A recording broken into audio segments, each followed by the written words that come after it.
Uh, sorry, I don't quite get what you're saying. Today is a family outing. You're a daughter-in-law, so basically a stranger, right?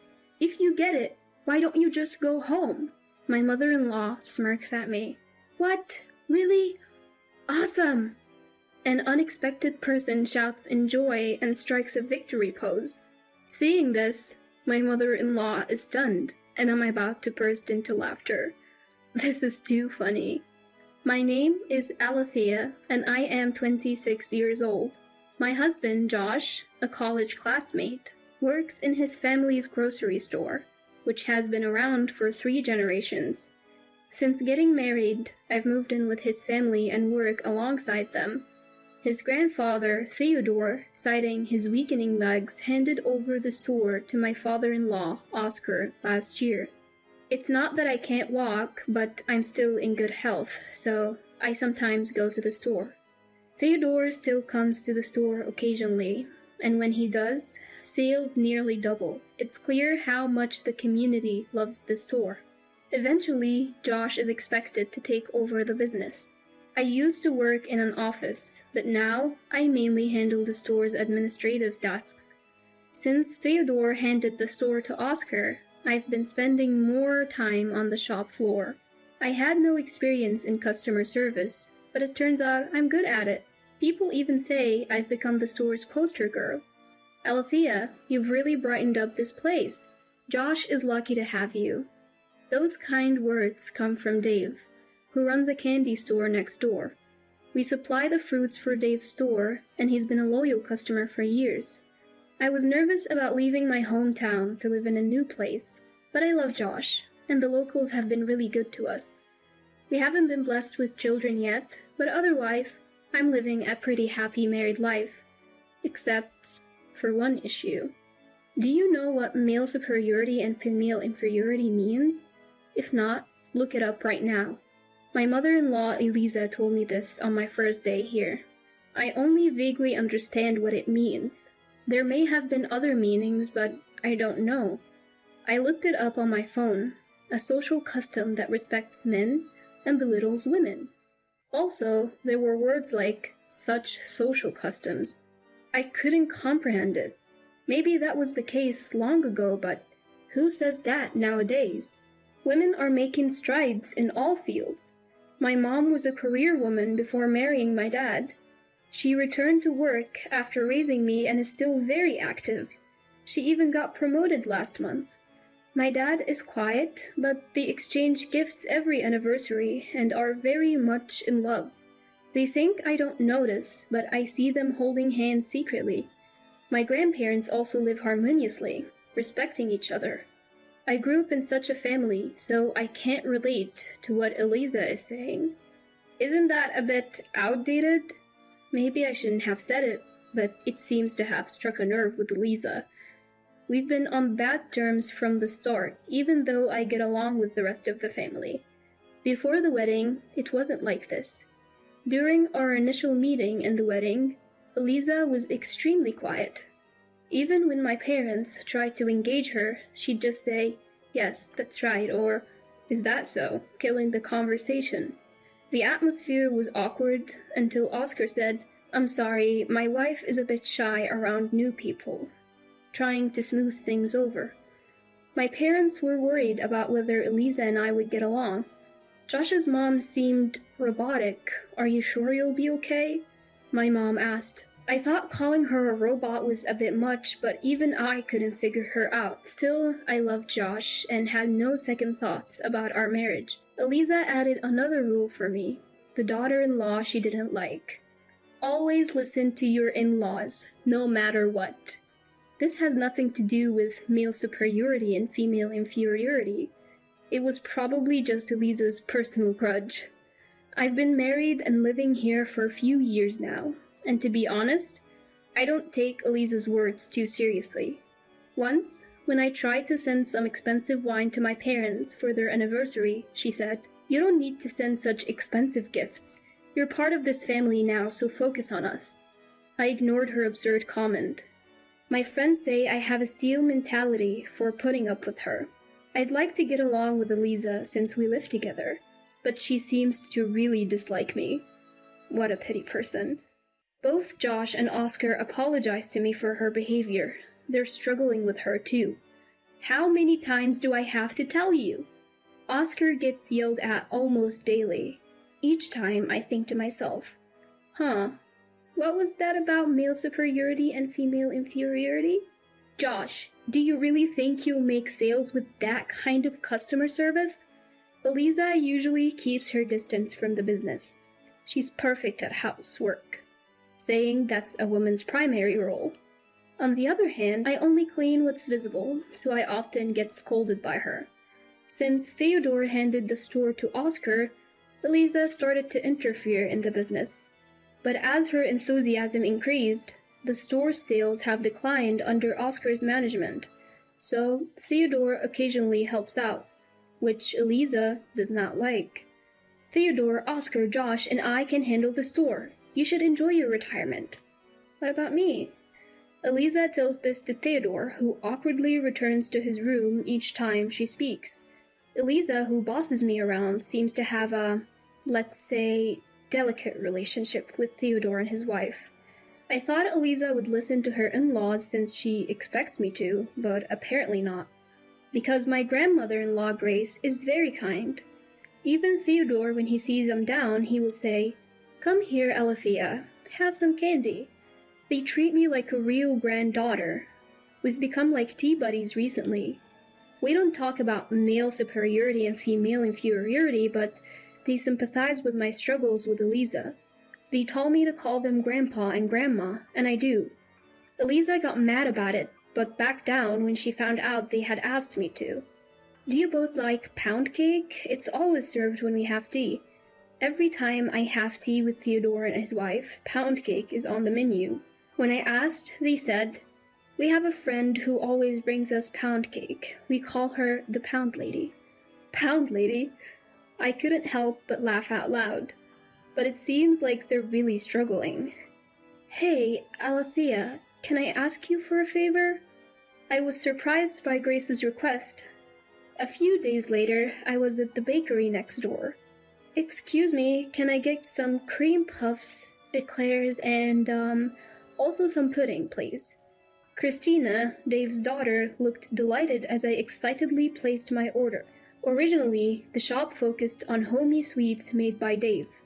But since Christina, a culinary school graduate who worked at a famous bakery, returned to town, the shop started offering more elaborate desserts and has been even featured on TV.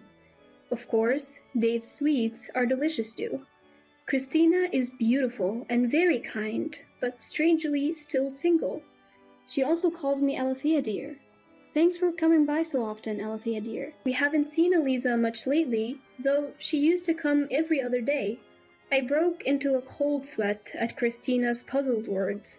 Actually, I knew why. Eliza stopped coming because I started frequenting the bakery. Is Eliza not feeling well? When Christina asked, I lied. No, she's fine. She and Oscar are getting along well. Christina looked puzzled and said, I see. The truth is, Oscar still gets yelled at every day. I am back. As I returned to the store, I locked eyes with Eliza. She glared at me openly and stormed off home. Seeing this, Josh asked, Something wrong? Well, actually, Grace had told me this. Alethea, we'd love to try some of Christina's sweets. Dave lost his wife early and raised Christina as a single dad. Christina often consulted Grace on matters she couldn't discuss with her dad, and Grace adored her like her own daughter. We've never tried any sweets made by Christina. What? Never? Why? I wondered why they hadn't, given the bakery was right next door. It's because of the Pound Lady. Theodore sighed. Ever since we told Dave his pound cake is the best, she keeps buying it like it's a curse. Right, when Christina came back and brought us some sweets, we sent her back with them, saying we prefer pound cake. As I thought, who would do such a rude thing? An image of the Pound Lady formed into my mind. Could the Pound Lady be... As I said this, Both of them awkwardly nodded and chuckled. It's something Eliza would do. The next day, as I was preparing tea for Theodore and the others, "What's this?" "My parents like pound cake. They won't eat the stuff." Eliza said that to me. "Ah, pound lady, Eliza, I thought maybe we could switch things up a bit." I tried to choose my words carefully, not wanting to stir the pot, but she retorted, "Talking back again. I've been here longer than anyone. I know this family best." As she tried to take the pudding I had prepared, a voice said, "Stop it." I turned to see Theodore and Grace standing there. "We asked for this. Alethea did nothing wrong." Grace nodded in agreement next to him. Eliza's face turned bright red. "But if you didn't like it, you should have just said so." Tears filled Eliza's eyes. "We couldn't say anything because we knew you were kindly preparing tea for us every day since we retired. But having pound cake every day is too much." Eliza, her face still red, said, "Then do as you please. I won't prepare tea anymore." With that, she stormed off. Theodore and Grace could have gone to the shop themselves, but they were afraid of being seen and word getting back to Eliza. Eliza has been strong-willed since she moved in. We thought it was an odd match for our mild-mannered son, but we tolerated it because he chose her. Grace said with a troubled look. Both were delighted with Christina's pudding, especially Grace, who shed a tear saying, "She's grown up so well." From then on, I prepared the tea, making sure to vary it so no one would get bored. This incident worsened my relationship with Eliza. The tension spread throughout the house, making mealtimes as quiet as a funeral. Oscar, unable to bear it, suggested, "How about a family overnight trip on the shop's next day off?" "Great idea," Josh agreed, instantly lifting the mood. I glanced at Eliza, who seemed to agree, and even offered to handle the hotel arrangements. Everyone felt relieved seeing Eliza in a slightly better mood. On the day of the trip, Eliza was more excited than anyone. It was the first time I'd seen her in such a good mood since I moved in. The hotel she booked was a famous luxury one, and I was excited too. Good, she does have normal emotions. "Alethea, could you accompany me to the front desk for a check-in?" Feeling uneasy at Eliza's sinister smile, I went with her to the front desk. "Reservation for 5? Did I hear that wrong?" "No, if there are 6 people." Before I could finish, Eliza cut me off. "Yes, that's correct. A reservation for 5. That's what Eliza, standing next to me, said. I didn't understand what she meant. By any count, there were 6 of us today. Huh. Eliza, are you leaving? When I said that, she glared at me and retorted, "Why would I leave? You're the one who should go." "Sorry, I don't understand what you mean." "That's because you're not family. You're just my son's wife. Got it? Now leave." She mocked me with her words. I was confused and, of course, angry. It was a low blow. And if she didn't want me here, she shouldn't have brought me in the first place. The front desk clerk looked uncomfortable, which made me feel even worse. Just then, "What? Really? Yay!" I turned around to see everyone else standing right behind us. Apparently, they'd come over because they were curious about what was going on at the front desk. The one who just cheered was Theodore. "If my grandson's wife is a stranger, then you're a stranger to us too. Sorry, but could you leave?" Eliza looked shocked, her eyes wide as she stared at Theodore. I was worried I wouldn't be able to hold back my laughter at this unexpected turn of events. "What are you saying? After all I've done for this family." Grace, usually so mild-mannered, couldn't hold back anymore. "We've put up with a lot because you're the woman our son chose. But the main thing is," she paused and said, "your face is scary, you know." I couldn't hold back my laughter, and when I glanced at the front desk clerk, she was also struggling to contain her giggles. Eliza's makeup was unique, especially her eyebrows, which were always at a 45-degree angle, like a roller coaster. "What's going on?" Eliza was getting heated, so the hotel kindly provided us with a room. It was an awkward situation. Once we were seated, Theodore and Grace began lecturing Eliza about all the pent-up grievances they had. Apparently, Eliza had worked in the shop right after getting married, but was terrible at customer service. Her scary face and rude responses like, "What? I can't hear you, say it again," had made her unsuitable for the job. Theodore warned her each time, but Eliza seemed to get upset. Oscar had apparently become infamous for marrying such a woman.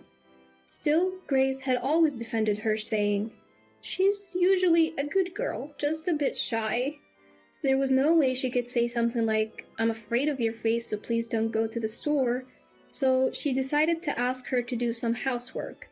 Fortunately, Eliza was also very thorough with her housework and seemed to be very involved in raising her son Josh.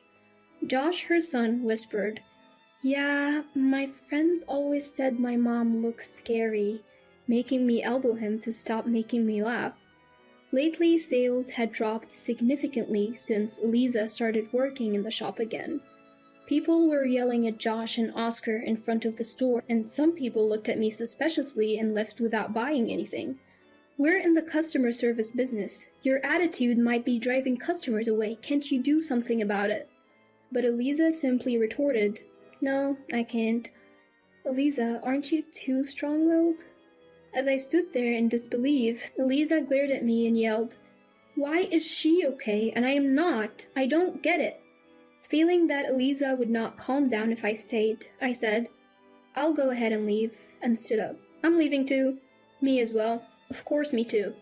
Theodore, Grace, and Josh, her own son, also stood up. Frustrated, Eliza slammed her hand on the table and yelled, "Why?" Startled by the noise, Oscar, who had been silent until now, shouted, "Enough is enough." Eliza looked shocked, perhaps because Oscar had rarely ever raised his voice at her. "I can't take it anymore. Let's get a divorce." Oscar had reached his limit. Maybe Eliza was different before they got married.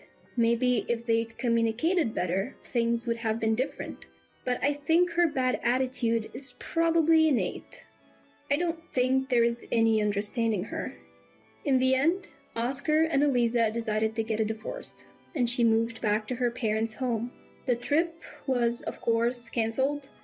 Oscar paid the full amount for the hotel and deeply apologized, promising to stay there another time.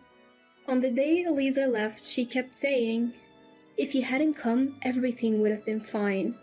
But I think someone would have reached their limit eventually, and the outcome would have been the same. Take care. I never understood your views on male superiority and female inferiority. Maybe you should look it up. That was the last thing I said to her. As one final act of revenge, I sent all of Eliza's belongings to her cash on delivery. Considering all the harassment I'd endured, this seemed fair. Years later, we were back at that hotel. Today was Oscar's second wedding. This time, the reservation was for 7 people. "I'm looking forward to dinner, Christina." Oscar's new wife was Christina, who owned the bakery next door. She had loved Oscar since childhood. She had decided never to return to our hometown after learning that Oscar had married, but she came back because she was worried about her father, Dave. When she found out Oscar was divorced, she didn't want to have any regrets. "I'm so happy Christina is my new mother-in-law." Who would have thought we'd become family with Dave? Theodore and Grace were also smiling happily. Dave, the father of the bride, was of course joining us on the trip. I wonder if I can finish my meal. Lately I've been feeling something in my chest. As I said this with a wry smile, Christina whispered something in my ear. "It seems, the next time we come, we might need a reservation for 8. Thinking this, I took Christina's hand and walked back to our waiting family.